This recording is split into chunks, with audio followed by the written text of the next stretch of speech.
Firstly, prepare a cross screwdriver to take off the side panel. You can see there are 4 screws. Unscrew it and take off the side panel. Then follow the wide screen wire. You can see here. Okay, follow this wire to the wire behind the screen. Press and unplug it. Take it off.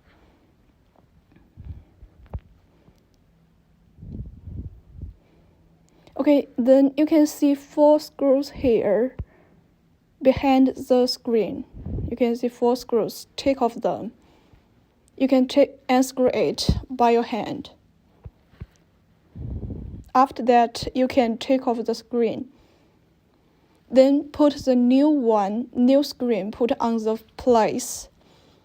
Before you fix it, press this well and install the cable socket.